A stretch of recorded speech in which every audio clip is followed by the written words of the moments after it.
Pak Irawan, untuk Pak Irawan. Kita siapkan dari puji syukur nomor 450. Maria atau penuh berkat. Atau di apa di sudah di share di yang tua masih itu sudah share atau kayaknya ya kayaknya ini kalau gimana tapi kan iramanya seperti lagu terpilih Bunda Maria. masih ada dua yang itu. Oh enggak itu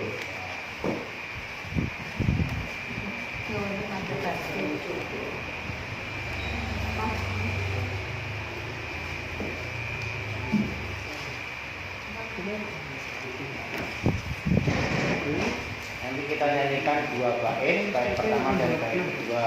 Nah, nomor contoh nomor telepon 450 syukur.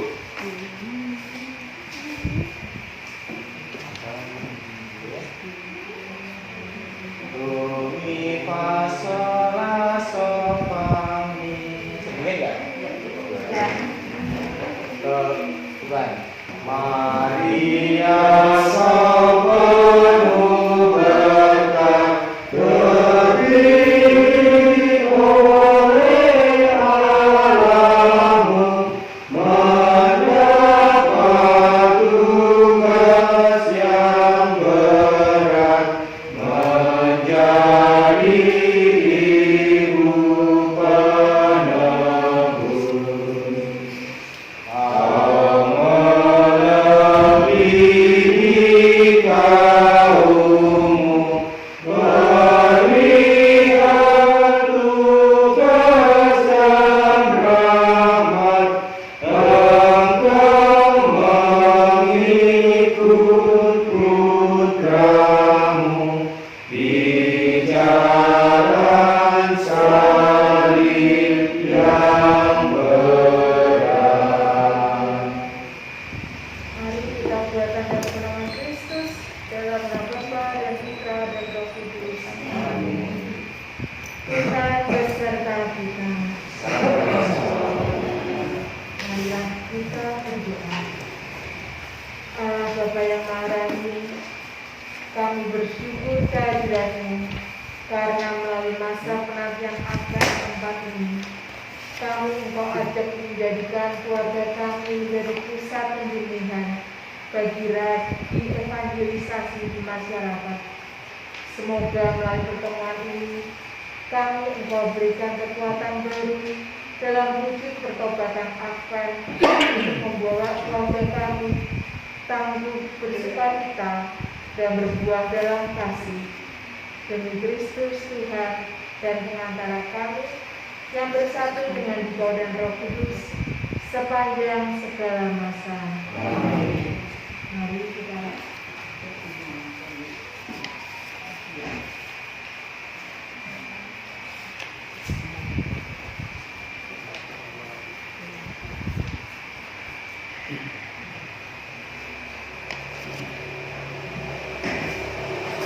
Tuhan, teranglah rumahmu dengan cahaya kasih-Mu. agar kami semua dapat menjadi cahaya bersama-sama. Ya Bapa, berbelas kasihlah kepada kami, para hamba-Mu yang merindukan Putra-Mu, cahaya kehidupan sejati. Nyalakanlah harapan kami yang gelap ini akan kehadiran Putra-Mu yang jadi penerang bagi hidup kami. Bagaikan nyala lilin yang semakin terang, kami mohon agar hidup kami semakin diterangi oleh kehadiran Kristus. Semoga kami semua mampu menjadi keluarga yang tangguh, bersukacita dan berbuah dalam kasih, serta bersama masyarakat memperjuangkan hidup yang sejahtera dan bermartabat demi terwujudnya kehadiran Kerajaan Allah. Demi Kristus Tuhan dan Juru Selamat kami sepanjang segala masa. Amin. Bapak Ibu terima kasih. Kita akan pada malam hari ini mungkin akan akan mendengar hal-hal istilah yang jarang sekali kita dengar ya, jarang sekali dengar berenangnya dan sangat asik di telinga kita, tapi ini tetap harus disampaikan. Keuskupan Agung Semarang mempunyai cita-cita yang namanya adalah Rencana Induk Uskupan Agung Semarang yang biasa disebut dengan RIKAS. Itu ada bukunya tebal sekali, saya punya tapi saya tidak bisa membacanya, aja males. Banyak sekali itu RIKAS seperti itu. Seperti kita punya tahap-tahap bayi ya. Bayi itu kita tidak mungkin sebagai kita pengen bisa berjalan, kita bayi itu langsung bisa jalan, bisa tapi pasti akan ada tahap-tahapnya ya. Seperti bayinya pertama-tama mungkin tahapnya guling-guling dulu ya, berguling-guling, terus merangkak, berjalan dan kemudian berlari. Nah, itu seperti seorang anak. Nah, demikian juga dengan Uskupan Agung Semarang itu punya tahap-tahap ya. Punya cita-cita itu punya tahap-tahap yang rencana hidup, rencana babon ya, rencana besar ya, sebut istilahnya adalah roadmap ya. Roadmap tahap-tahap direncanakan indukkas, ada tahap-tahapnya. Tahapnya ada roadmapnya dari tahun 2021 sampai 2025. Nah, di tahun 2021 ini dimulai sampai tahap nanti di tahun 2025. Di tahun ini titik beratnya masih sama, yaitu mengenai keluarga.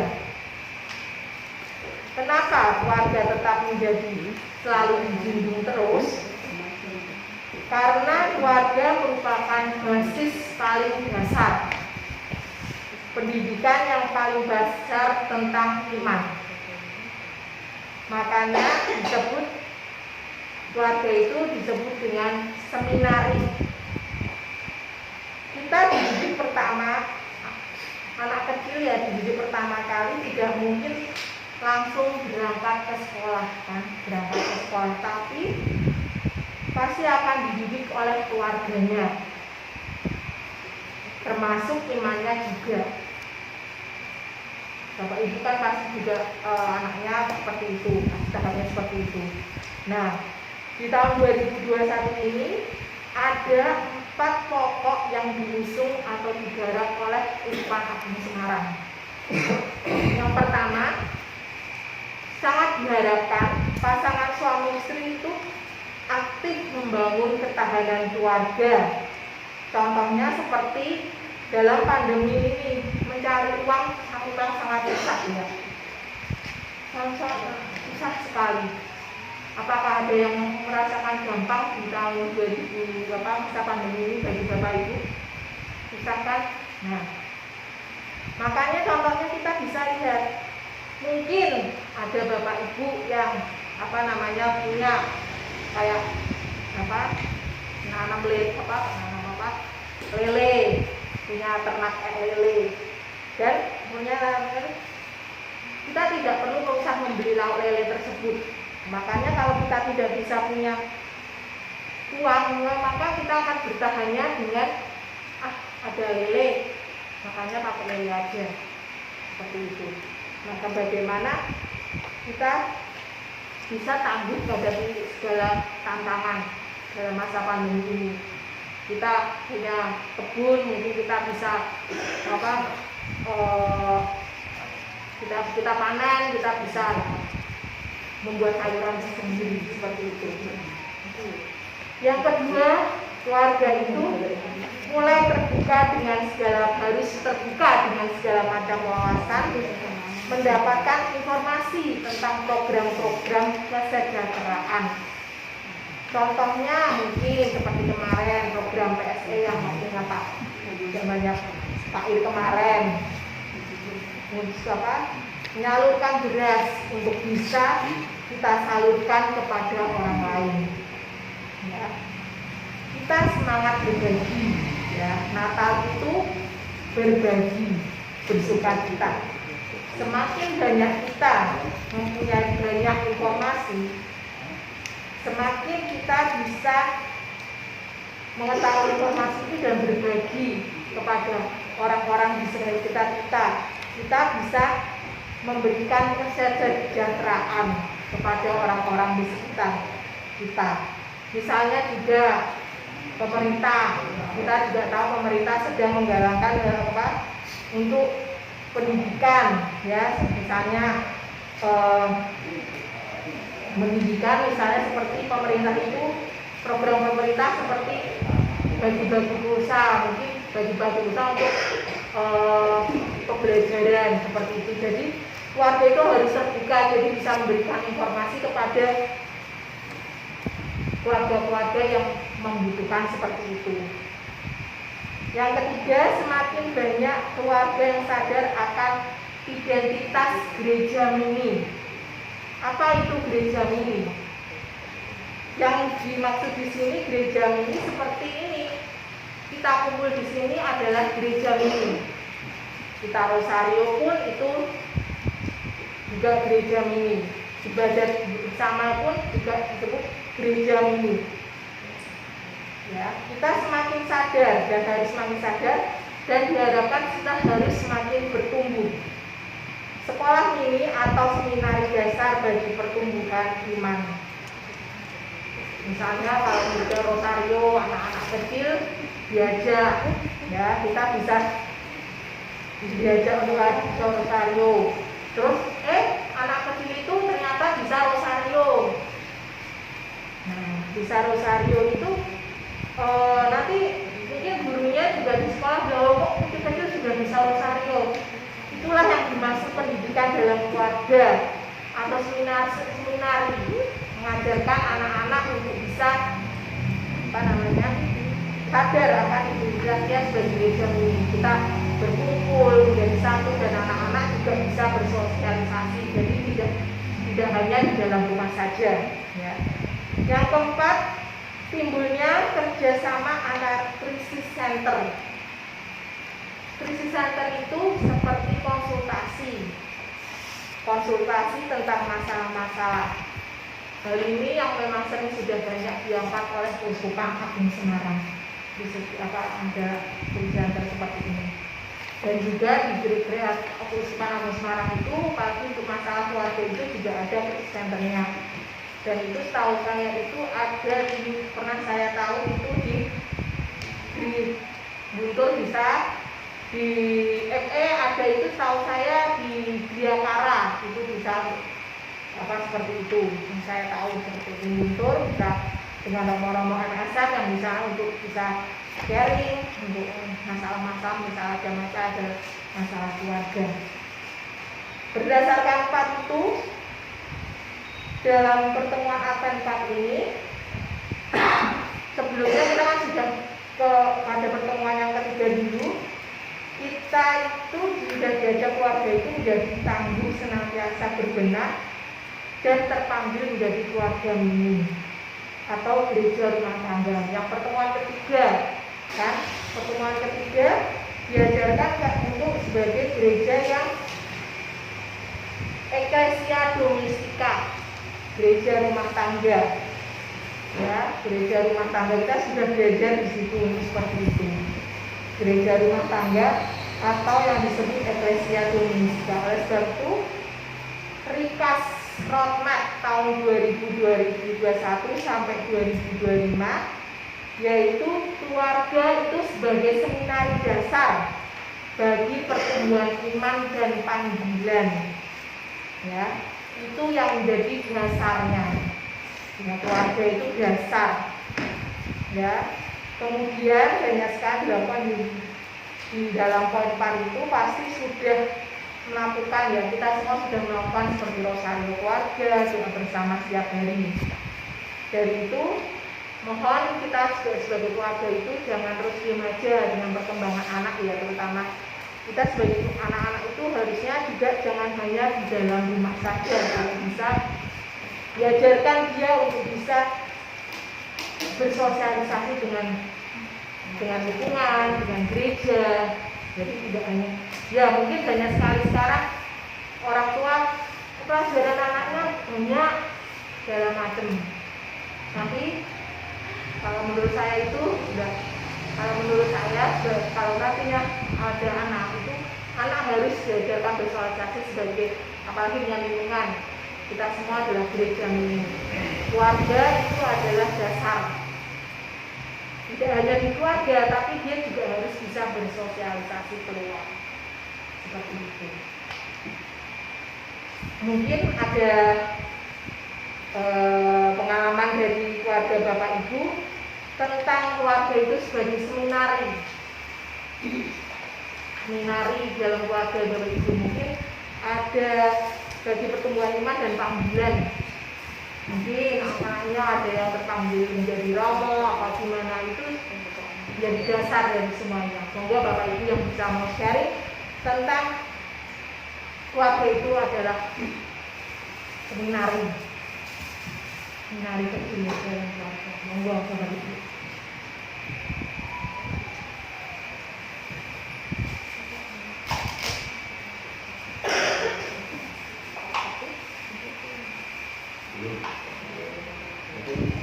Yang kalau selama ini yang saya lihat malah dari keluarga Pak Il. Semi-semi seminari. Keluarga itu ada seminari. Monggo Pak Il bisa disampaikan. Ya, kalau pengalaman dari keluarga bapak saya almarhum itu memang beliau juga dulu dari seminari, jadi makanya membuat satu aturan dalam keluarga yang strict juga. Jadi yang menjadi tanda-tanya besar bagi saya pengalaman seperti yang kemarin saya ungkapkan, kekhawatiran untuk menjadi rutinitas itu yang pas. Makanya harus ditambahkan kenapa dibuat ritual seperti itu, tujuannya apa, jadi kita bisa memahami sebenarnya seperti apa sih ajaan rutinitas dalam keluarga itu. Kami selalu makan malam bersama. Jadi diatur jadwalnya bagaimana kami bisa kumpul setiap hari makan malam bareng. Termasuk doa malam pun juga selalu dilakukan setiap hari. Itu yang memang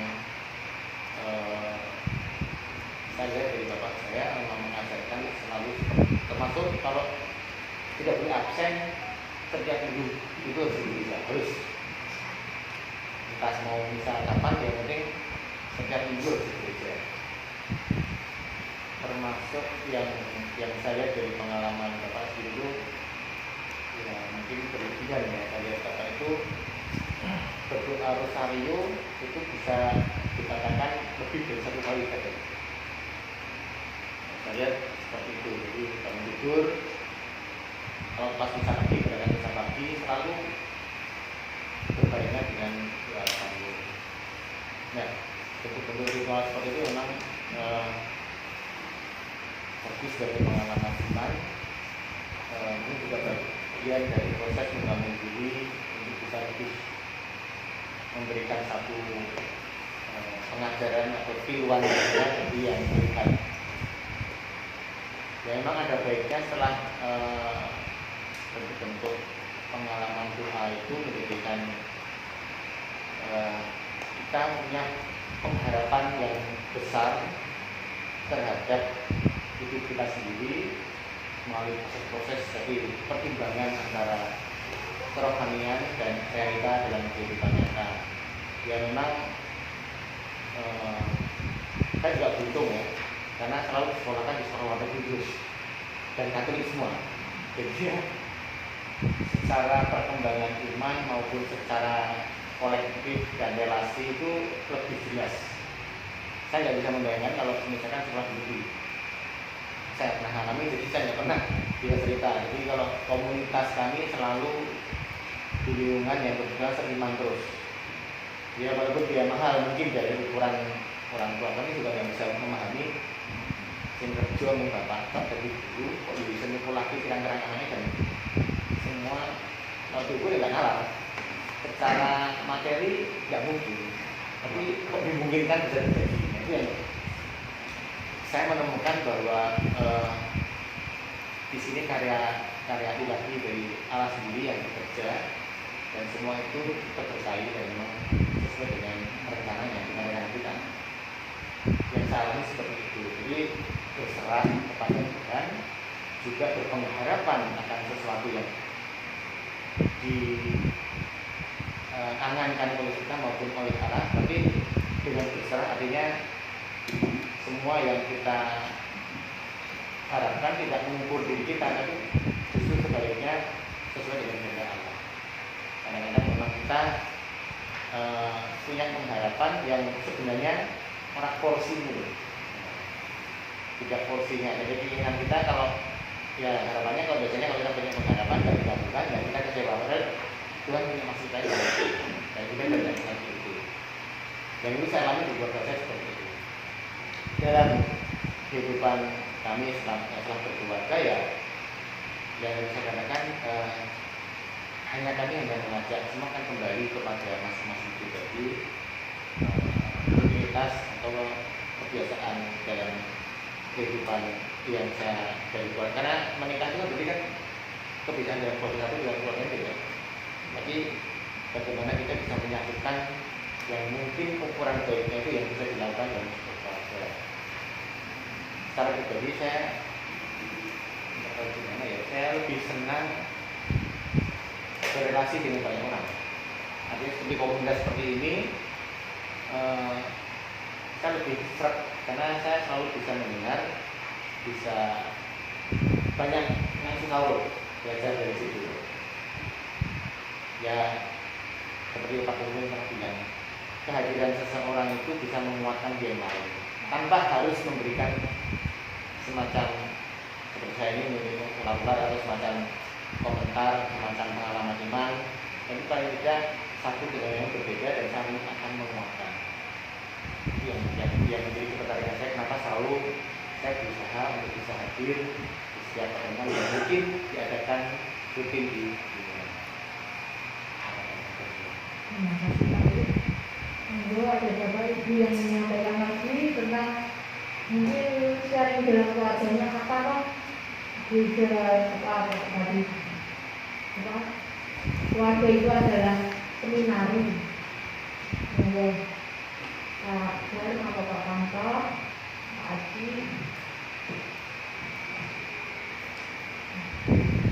Bapak Ibu, ini saya mau sedikit berbicara mengenai rencana induk Keuskupan Agung Semarang. Ini saya baca di Google, ini ternyata rencana induk KAS itu ada 4 tahapan. Tahapan pertama itu tahun 2016 sampai 2020. Yang kedua 2021 sampai 2025, yang ketiga 2026 sampai 2030, yang terakhir adalah 2031 sampai 2035. Nah, berarti kita saat ini masuk pada roadmap yang kedua. Nah, ini semoga bisa menguatkan kita saat kita menghadapi pandemi. Ini saya bacakan roadmap tahap kedua ini, isinya adalah 1. Rasionalisme, individualisme, dan sekularisme yang menggerus spiritualisme. Yang kedua, ketergantungan orang terhadap teknologi makin tinggi. Teknologi informasi semakin menguasai sektor kehidupan. Yang ketiga, bumi makin panas, efek rumah kaca. Yang keempat, menguatkan arus kesetaraan. Dan berhubungan dengan keempat roadmap rencana induk Keuskupan Agung Semarang ini memang erat hubungannya dengan kondisi kita saat ini. Satu, masalah spiritualitas. Dahulu sebelumnya mesti kalau dibilang ada misa online gitu, boleh enggak? Itu kan jadi polemik pada gereja saat ini. Boleh enggak sih misa online terus dikirim? Nah, dulu saya juga pernah waktu mau nikah sama Tina dulu ngomong sama Romo, yang kebetulan juga tidak bisa karena ada tugas di Filipina ya, di Romo Aris itu. Saya bilang gini, mau pakai online aja Romo, nanti Romo berkati dari Filipina, saya jalankan dari sini. Saya cuma bilang hush gitu. Tapi nyatanya sekarang benar-benar terjadi kan. Nah, itu perkembangan spiritualisme, bahwa kita itu iman itu selalu berkembang, Bapak Ibu semua. Iman itu berkembang, tidak boleh stuck. Gitu. Iman ya gini, tidak boleh, karena sesuai yang dari dulu ya kayak gini. Tidak, Bapak Ibu, iman itu berkembang menurut perkembangan kehidupan kita. Jadi jangan kaget kalau katanya terus bisa online gitu ya. Kok boleh kok enggak? Ya kita harus berkembang. Yang penting kita bisa tetap menghayati spiritualisme kita. Yang kedua, ketergantungan orang terhadap teknologi makin tinggi. Iya benar. Makanya di Advent ini kita digugah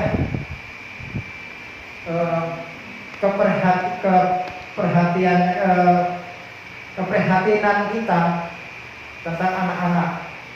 Sekarang dari anak kecil sudah dikasih pegang HP. HP yang dilihat YouTube dewasa, dilihat YouTube anak-anak dasi katanya tidak enak, istilahnya lebih asik yang dewasa. Padahal perkembangan jiwa spirit jiwa kepribadian itu kan jadi berubah. Jadi anak-anak sekarang semakin cepat dewasa. Ya kita sebagai bapak ibu mungkin punya pengalaman menghadapi anak-anak yang pertumbuhan kepribadiannya semakin pesat. Misalnya di luar dari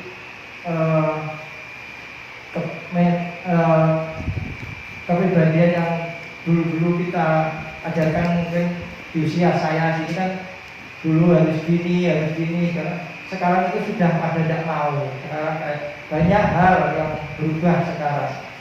Sopan santun sama orang tua sudah berkurang, istilahnya. Terus individualisme, karena dikit-dikit saya lihat di sekolah itu semua pada pegang, di sekolahnya ponakan saya semua pada pegang HP semua, tidak ada.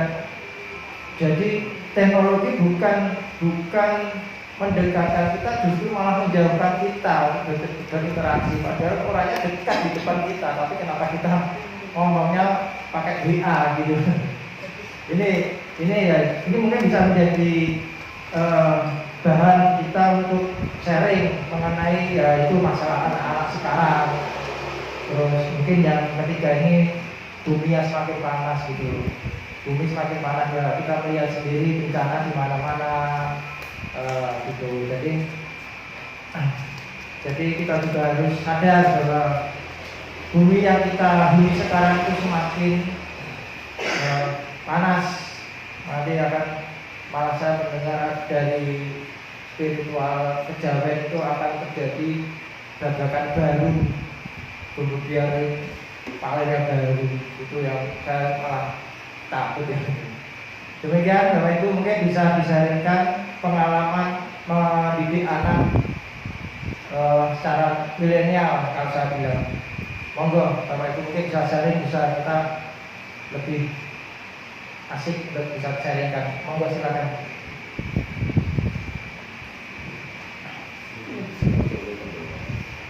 Ya, silakan Bapak Ibu, karena memang zaman sekarang, makanya tadi saya bilang keluarga itu sebenarnya adalah pegangan kunci sebagai seminari yang harus kita kunci anak-anak kita. Monggo Bapak Ibu bisa sharingkan. Mungkin Pak Jar atau Pak Kanto yang mungkin sudah anak-anak berpengalaman dalam mengurus anak-anak. Monggo yang sudah tahu.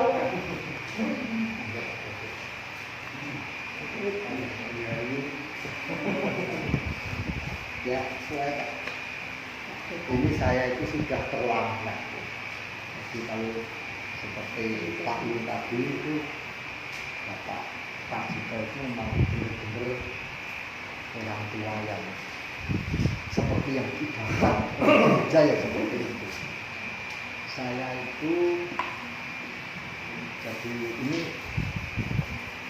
mengingat kembali ya. Jadi saya itu Katoliknya saja sudah SMA kelas 3 itu, tapi ya bukan karena pacaran ya, saya karena waktu itu belum punya pacar, jadi enggak karena pacaran terus saya ikut enggak, belum.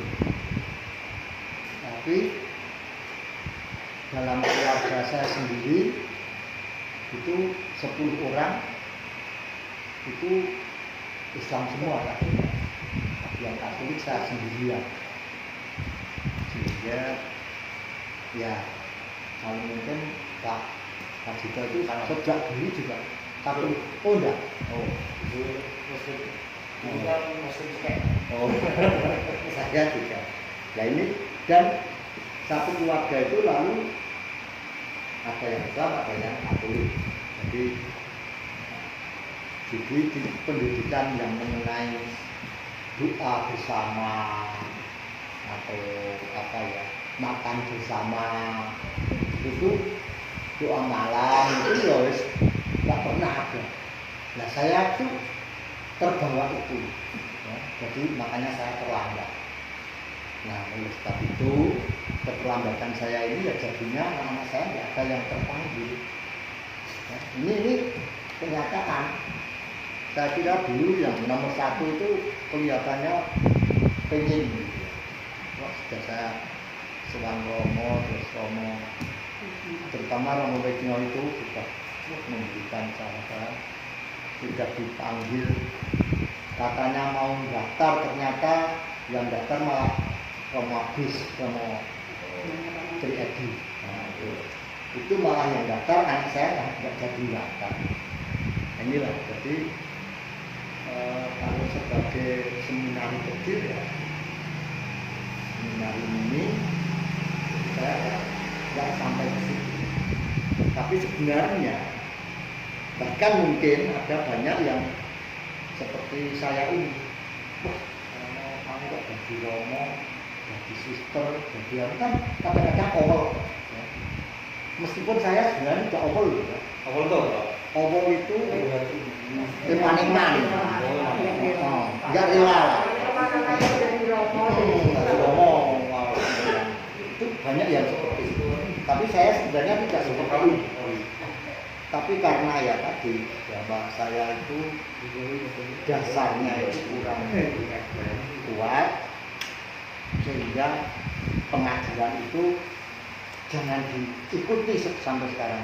Jadi anak-anakku dan semua saudara itu supaya mencontoh yang baik ya, seperti Pak Jito itu yang benar-benar.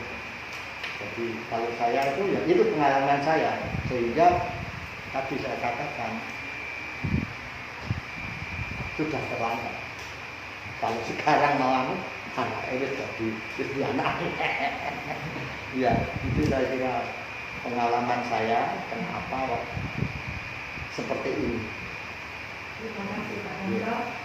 Kemudian ada lagi Pak Jar. Kalau saya mau cerita masa lalu itu sudah berlalu. Berlalu itu kalau saya ceritakan sekarang sudah tidak ada. Dan masih tidak sama lagi. Dan sekarang apalagi posisi saya seperti ini. Jadi ya apa yang mau saya didik pada anak-anak? Bahkan dia itu kalau saya pikir malah ada di saya. Jadi kalau saya benar, tapi untung kalau saya itu merasa untung karena ya mama berbeda itu mama begitu. Saya bisa berkomunikasi sehingga saya dengan minta apapun saya lalu sekarang saya lakukan dengan batin saya. Ya kalau nggak tahu ya, saya tidak bisa apa-apa, kurang lebihnya kan itu. Jadi saya mau ngomong apa, karena sudah diomongkan sekarang terlambat. Ya itulah kurang lebihnya itu mbak. Tapi itu kita anak Pak siapa? Terima kasih. Sebetulnya pengalaman saya itu hampir sama atau mirip dengan pengalaman Pak Amto ini. Jadi saya menjadi Katolik itu setelah akan menikah. Tapi saya bercita-cita untuk anak-anak saya itu harus semuanya Katolik. Ternyata betul-betul menjadi Katolik. Dan saya jadi dari anak yang pertama ini,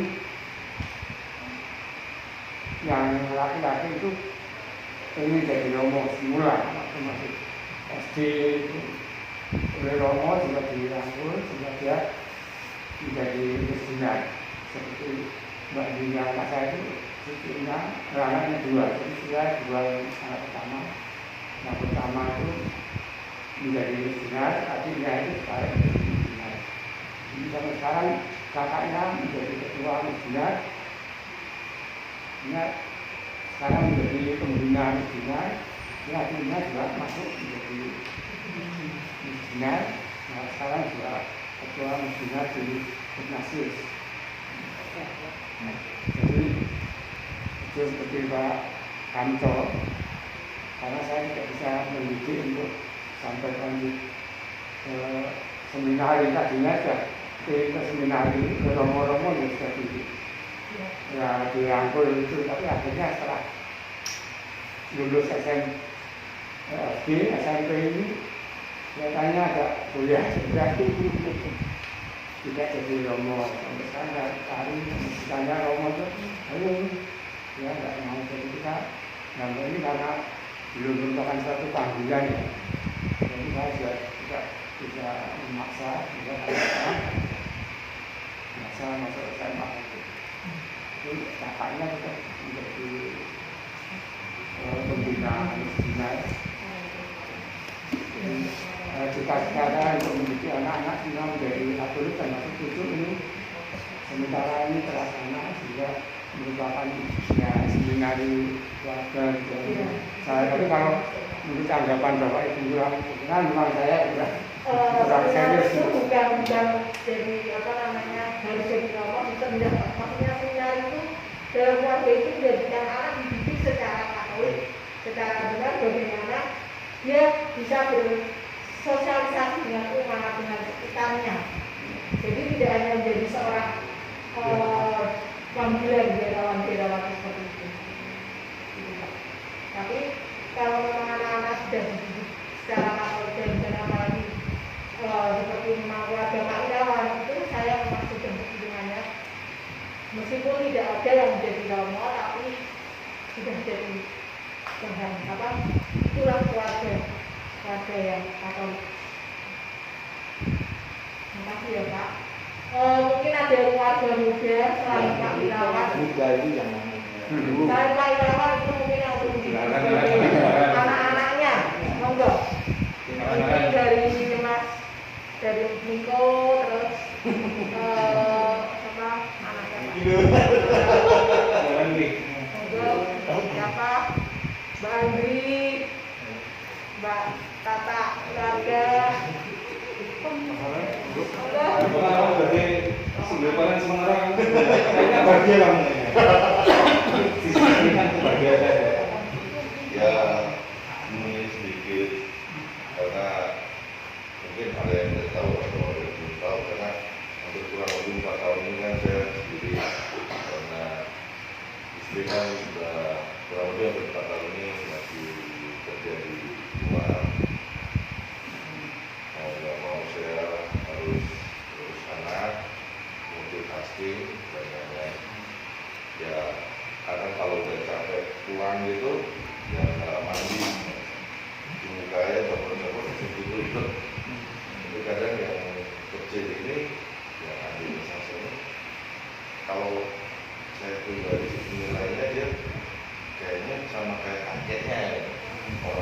diem tapi ketika nggak pas ngomong.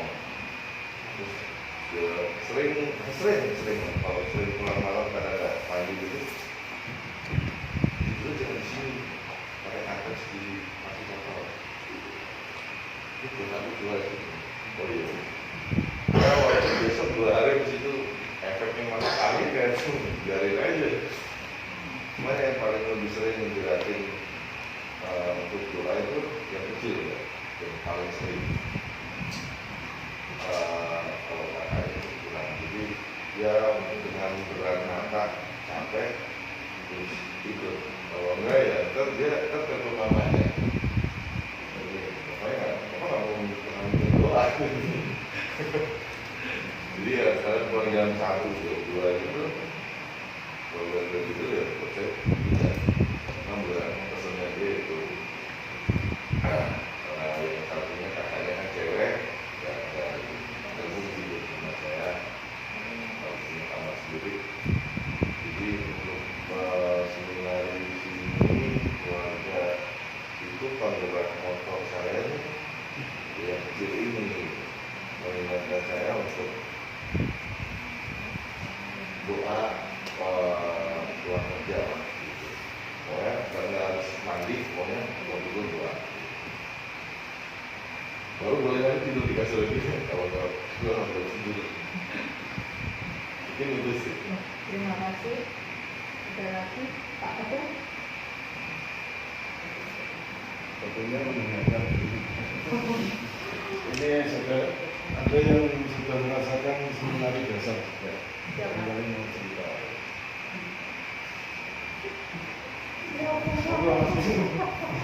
Oh, itu. Ayo dong. Kalau pengalaman saya dulu sebelumnya tuh ya saya tuh dari kecil kemudian sampai remaja itu hidup dalam lingkungan keluarga yang sama-sama ayah ibu sudah Katolik dan aktif di gereja semua. Sampai saya SD kelas 4 saya masih aktif di missioner, kemudian saya kebetulan karena orang tua saya pindah-pindah kerja, jadi saya terputus aktivitas kita di gereja sampai Semarang itu kita terputus. Kemudian tiba-tiba masuk lagi saya tahu-tahu yo di rumah di seminari itu saya nggak tahu, lupa saya katanya kronologisnya ya. Iya. Nah iya makanya itu agak kurang itu. Kalau saya cuma sering aja dulu saya di seminari itu selama setahun itu kita tuh dari pagi bangun tidur sampai kita tidur lagi malamnya itu kita selalu bersama-sama 24 jam itu kita dari pagi itu kita mandi terus kemudian ke kapel kemudian belajar sebentar kemudian sekolah kemudian makan siang kegiatan tidur siang kegiatan sore kegiatan malam, belajar malam, sampai tidur malam itu kita selalu bersama-sama setiap hari selama 24 jam. Mungkin itu gambaran seminari bagi di keluarga kita. Kita di rumah itu dengan anak istri, mungkin ya tidak seintens itu ya. Soalnya kan kita sebagai keluarga rumah tangga kan harus kerja di luar. Tapi selebihnya kan kita juga harus tinggal, kita bersama-sama di rumah sama keluarga kita dengan anak istri kita ya kurang lebih 16 jam lah kita di rumah itu. Kalau saya pribadi itu saya belum seintens itu dalam mendidik anak keluarga saya untuk menjadi seminari kecil yang ideal seperti yang digambarkan Mbak Tina tadi. Sama sekali jauh dari dia saya itu. Dan saya cuma bisa berusaha saja OTW sana, semoga saya pun panggilan saya untuk jadi aktif di lingkungan pun saya karena terinspirasi oleh sesepuh-sesepuh kayak Pak Kamlo, dulu Pak Dab juga atas kesabarannya membimbing, mau dengar kita, Pak Il mengajak saya, ayo Mas Tito kita aktif di gereja kita yang baru, Mas Tito juga. Saya pun bersyukur karena ajaran-ajaran mereka itu saya jadi terpanggil untuk menjadi kepala rumah tangga yang bisa mewujudkan seminari kecil tersebut. Sebenarnya diulang, berusaha seperti itu. Dan setiap habis dengar sering-sering dari umat kita itu kayaknya saya itu selalu seperti tumbuhan ya, seperti tumbuhan itu disiram sedikit-sedikit tuh lama-lama kita subur. Mungkin kalau sekali, 2 kali belum, 3 kali, 4 kali dan seterusnya tuh lama-lama saya jadi ikut terpanggil juga. Dan lama-lama otomatis nanti semoga saya juga bisa mewujudkan keluarga saya seperti seminari kecil, seperti yang diinginkan oleh Persekutuan Agung Semarang. Dan saya pun berharap semua keluarga-keluarga yang muda kita di tengah perkembangan zaman yang begitu cepat ini, kita juga nanti akan ke sana dalam situasi yang dalam kondisional ya, sesuai kondisi yang kita alami paling ke depannya. Itu aja dari saya. Silakan yang lain. Terima kasih.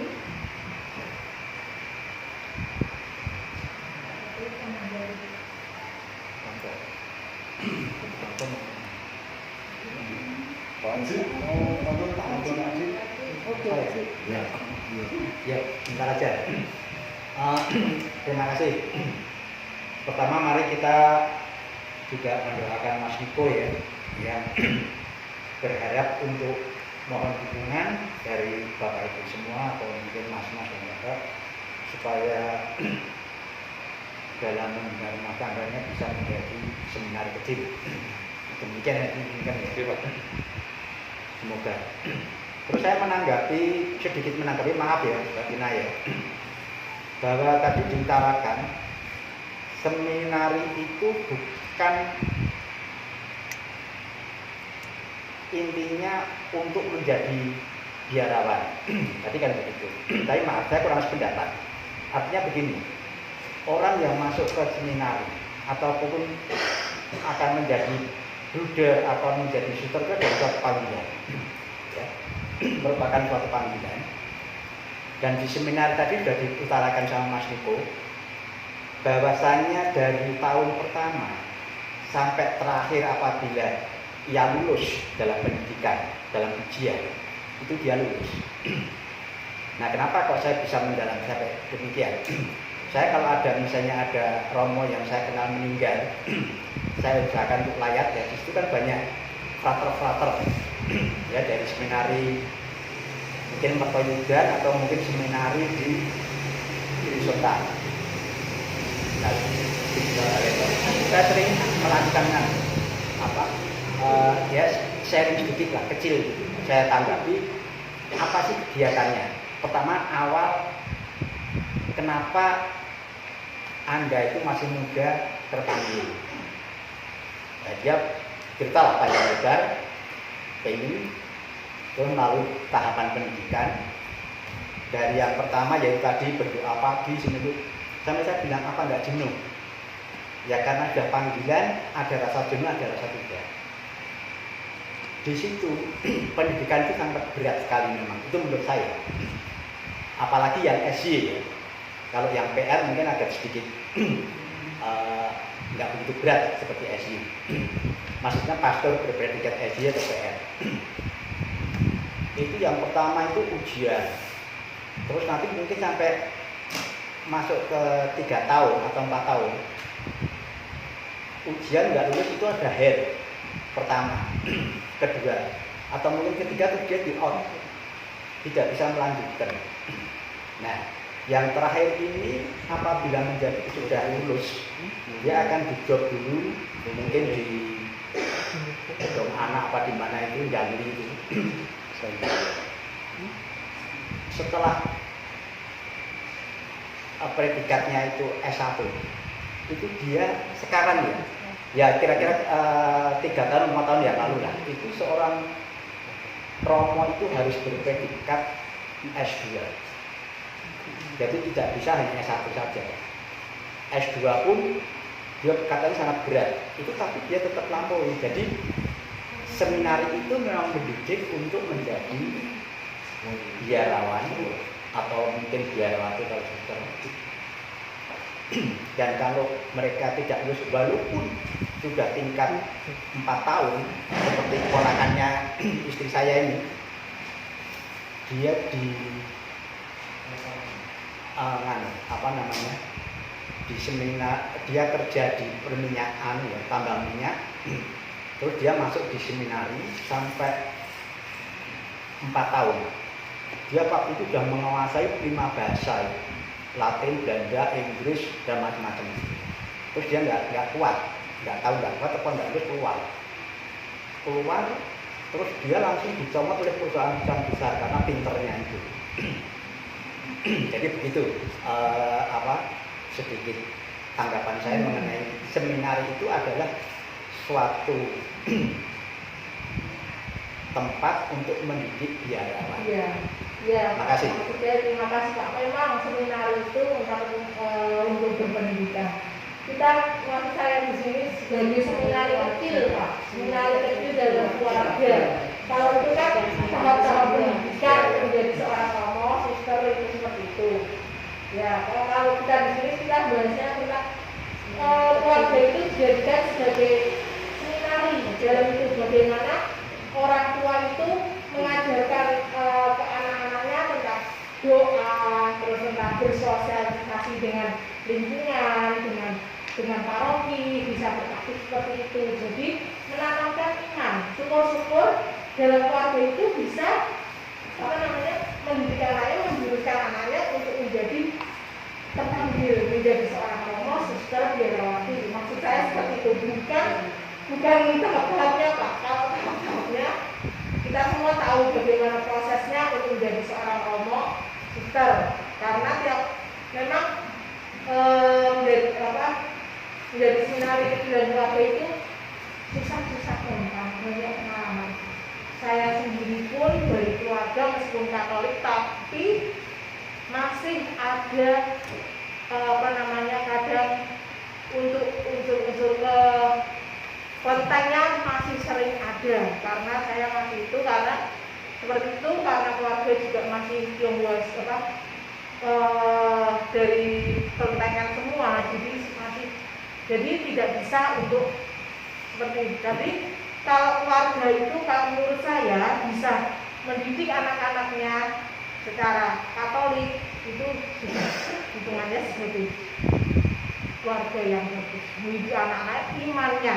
Jadi kalau bisa keluarga itu, terutama orang tua bisa mendidik anak-anaknya menjaga imannya sampai dia besar, sampai dia misalnya bisa misalnya dia tidak jadi romo, dia punya rumah tangga, dia bisa mencari pasangan yang seiman. Bagaimana arahan dari orang tuanya, jadi seperti itu. Harus selalu menurut saya seperti itu Pak. Bisa tambahkan Ya. Arti sebuah seminari ya. Seminari berasal dari kata seminarium, dari bahasa Latin yang terbentuk dari kata dasar semen, artinya benih. Maka seminari berarti tempat penyemaian benih. Tempat penyemaian benih di mana-mana, keluarga. Kalau institusi sekolah pendidikan ya seminari menengah. Artinya seminari itu semen, jadi benih nanti. Jadi benih tidak harus diberikan di sekolah khusus untuk jadi imam, itu kan buahnya. Tapi proses untuk menjadikan benih ini berkualitas dari tadi berangkat dari keluarga. Ya. Seperti itu. Jadi keluarga pun juga dinamakan seminari atau tempat pembimbingan Iman. iman. Terima kasih. Kita lanjut saja, coba mungkin sudah jelas dari penjelasannya tentang apa itu tadi. Apa sih tadi yang kita bahas tentang roadmap yang kita bahas seperti ini. Mungkin sangat asing ya bagi kita, karena itu biasanya ngomong-ngomong yang dilakukan beberapa orang-orang yang harus mengetahui tentang roadmap itu apa. Apalagi roadmap itu biasanya pembuatan proker ya Pak ya, biasanya lebih proker paroki dan paroki itu harus sesuai dengan roadmap Pak Anies Semarang ini, program sekalian, mari kita lanjutkan dengan renungan penubuhan dari bacaan Injil ya, dari Injil Lukas bab 1 ayat 39 sampai 5. Beberapa waktu kemudian berangkatlah Maria dan langsung berjalan ke pegunungan menuju sebuah kota di Yehuda. Di situ ia masuk ke rumah Zakaria dan memberi salam kepada Elisabet. Dan ketika Elisabet mendengar salam Maria, melonjaklah anak yang di dalam rahimnya, dan Elisabet pun penuh dengan Roh Kudus, lalu berseru dengan suara nyaring, "Diberkatilah engkau di antara semua perempuan, dan diberkatilah buah rahimmu. Siapakah aku ini sampai Tuhanku datang mengunjungi aku? Sebab sesungguhnya ketika salammu sampai kepada telinga, anak yang di dalam rahimku melonjak girangan, dan berbahagia yang telah percaya, sebab apa yang dikatakan kepadanya dari Tuhan akan terlaksana." Demikianlah Injil Tuhan. Mari kita renungan dari dalam renungan ini.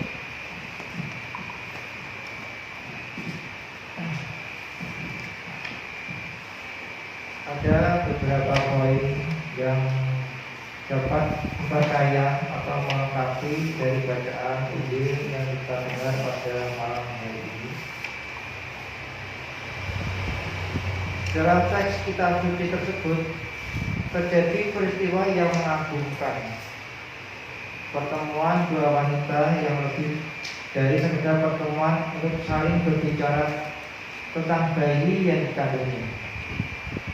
Ini lebih dari pertemuan untuk saling menguatkan atas kehamilan mereka. Ini adalah peristiwa pernyataan kenabian yang luar biasa.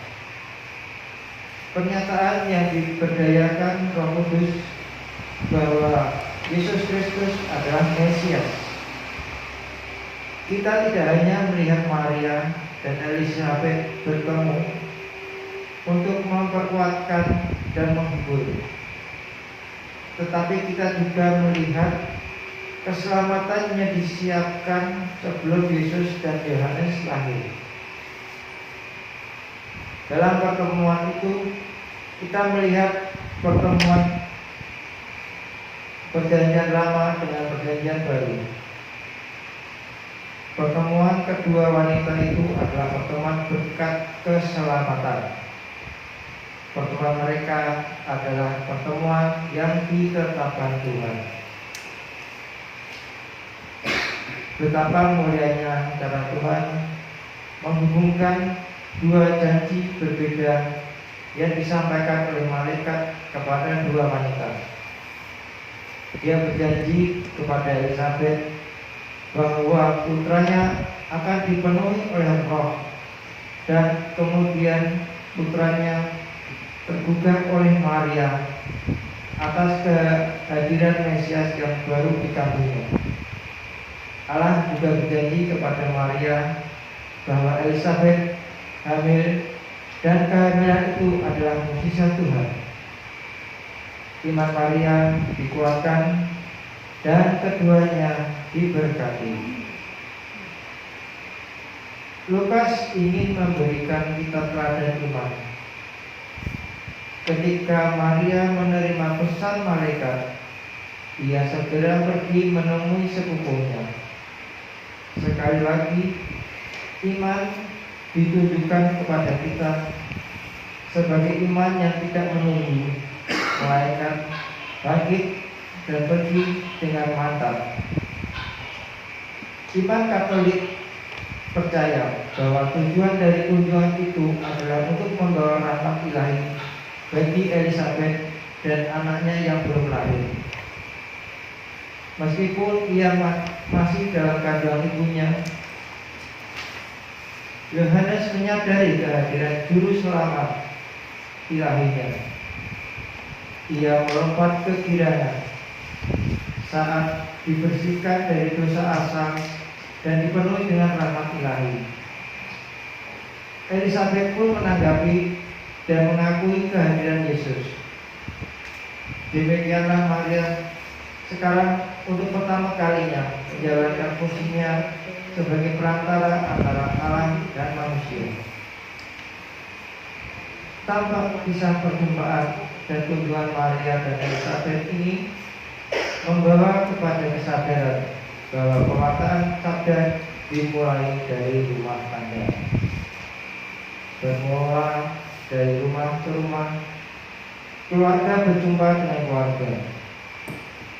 Dalam keluarga kita menemukan sekolah doa pertama dan kebajikan moral serta sosial yang membentuk dasar bagi masyarakat. Maria menyebut dirinya pelayan Tuhan. Lukas bab 1 ayat 38. Dan melalui ketaatannya pada kehendak Allah, ia menerima panggilannya sebagai istri dan ibu dalam keluarga Nazaret. Begitu juga Elizabeth, seorang ibu rumah tangga di mana kesetiaan ia ini akan membawa kabar gembira dari rumah. Maka tepatlah perjumpaan Maria dan Elizabeth menjadikannya ratu keluarga, sebuah gelar yang ingin menegaskan bahwa Maria adalah bunda gereja. Keluarga dianggap sebagai gereja rumah tangga karena di sanalah benih iman yang ditanamkan dalam sakramen pembaptisan, dipelihara dan ditumbuhkan oleh ajaran dan teladan baik dari orang tua dan anggota keluarga. Keluarga adalah sel terkecil dari gereja yang membangun tubuh mistik Kristus. Dalam keluarga kita menemukan sekolah doa pertama dan kebajikan moral dan sosial yang membentuk dasar bagi masyarakat. Keluarga adalah tempat yang membangun dunia dengan menjaga dan meneruskan kebajikan dan nilai-nilai dari orang tua ke anak melalui apa yang diajarkan dan dijalani. Dalam seruan apostolik Familiaris Consortio mendiang Paus Yohanes Paulus II pada tanggal 22 November 1981 menuliskan, semoga Perawan Maria Bunda Gereja menjadi juga ibu gereja keluarga. Melalui Maria, semoga setiap keluarga Kristen menjadi gereja kecil di mana misteri Kristus dihidupkan kembali. Kami mohon kepada Bunda Maria, Ratu keluarga, untuk memberkati, membimbing, dan melindungi setiap keluarga kami.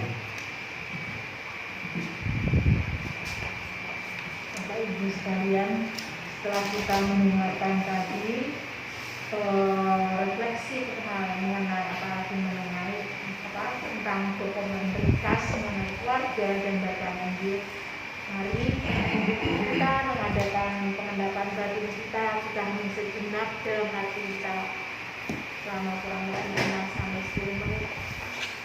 Kita akan merefleksikan diri. Mari kita pejamkan mata, kita fokuskan hati dan pikiran kita.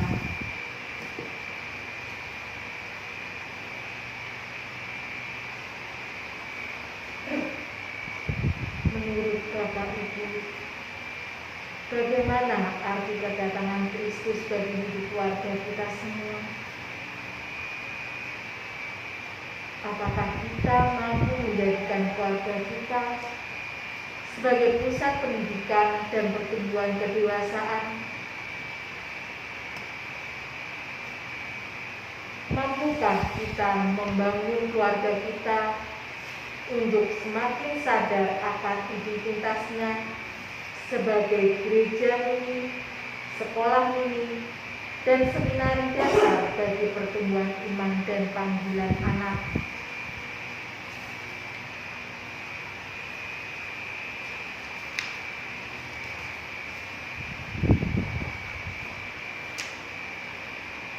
masa pandemi ini. Marilah kita sebagai keluarga senantiasa memiliki rasa pengampunan dan saling menyadari kerapuhan emosional kita.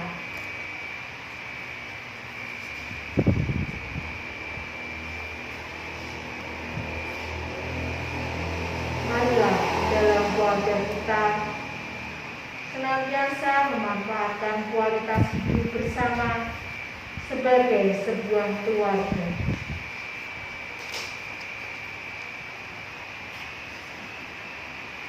Marilah kita memupuk dan memperkuat saat-saat doa dalam keluarga. Marilah kita memupuk tanggung jawab, kesabaran, dan harapan dalam keluarga kita masing-masing. Mari Bapak Ibu kita renungkan sejenak apa yang sudah kita buatlah niat kita untuk kita dapat mengikuti Natal yang sudah lagi akan segera tiba. Apa niat kita akan kedatangan Tuhan kita Yesus Kristus tentang keluarga.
Marilah kita mendoakan doa untuk keluarga dari Judul 162. Kita doakan bersama-sama. Ya Allah, Bapa sekalian insan, Engkau menciptakan manusia dan mengibu mereka menjadi satu keluarga, yakni keluarga muslim. Engkau pun telah memberi kami keluarga teladan, yakni keluarga Kudus Nazaret, yang anggota-anggotanya sangat bertakwa kepadamu dan penuh kasih satu sama lain. Terima kasih Bapa atas teladan yang indah ini. Semoga keluarga kami selalu kau dorong untuk meladan keluarga Kudus Nazaret. Semoga keluarga kami tumbuh menjadi keluarga Kristen yang sejati, yang dibangun atas dasar iman dan kasih akan Engkau dan kasih atas sesama anggota keluarga. Ajarlah kami hidup menurut Injil, yaitu rukun, ramah, bijaksana, bersabar, saling menyayangi, saling menghormati, dan saling membantu dengan ikhlas hati. Hindarkanlah keluarga kami dari mara bahaya dan malapetaka, sertailah kami dalam suka dan duka. Tabahkanlah kami bila kami sekeluarga menghadapi masalah-masalah. Bantulah kami agar tetap bersatu padu dalam sejati setia. Hindarkanlah kami dari perpecahan dan percekcokan. Jadikan keluarga kami batu yang hidup untuk membangun jemaatmu menjadi tubuh Kristus yang rukun dan bersatu padu. Berilah kepada keluarga kami rezeki Semoga kami sekeluarga selalu berusaha lebih baik di tengah-tengah jemaat dan masyarakat. Jadikanlah keluarga kami dalam dan terang dalam masyarakat. Semoga keluarga kami selalu setia mengamalkan peran ini, kendali harus menghadapi tantangan. Ya Bapa, kami berdoa pula untuk keluarga yang sedang dilanda kesulitan. Dampingilah mereka agar jangan patah semangat. Terlebih kami sangat prihatin untuk keluarga-keluarga yang berantakan. Jangan biarkan mereka ini hancur. Sebaliknya berilah kekuatan kepada para anggotanya untuk membangun kembali keutuhan keluarga.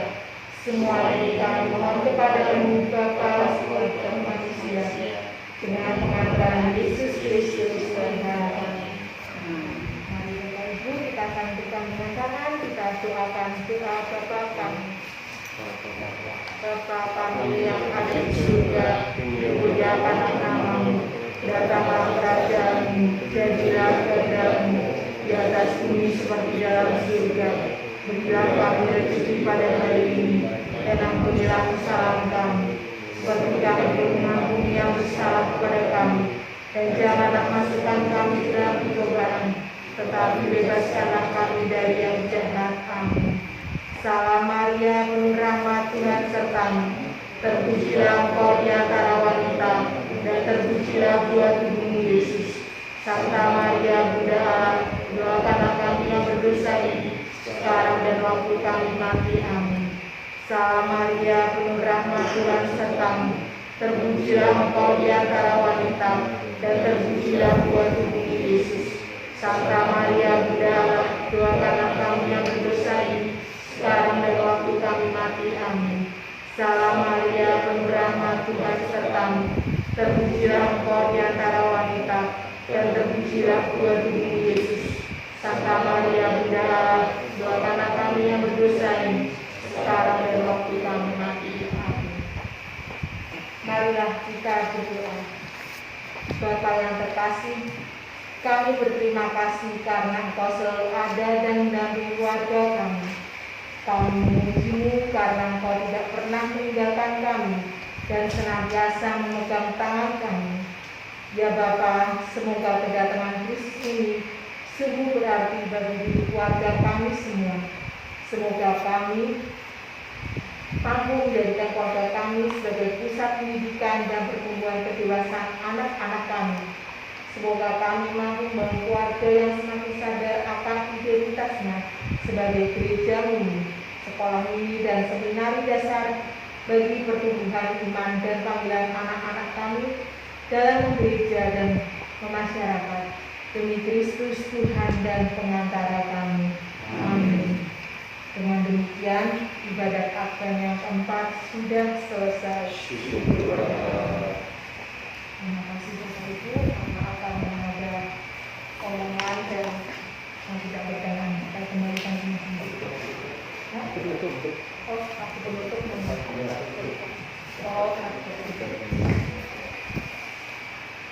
Tuhan beserta kita. Demikianlah marilah kita tutup dengan tanda kemenangan kita dalam nama Bapa dan Putra dan Roh Kudus. Amin. Kita tutup dengan lagu penutup.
Engkau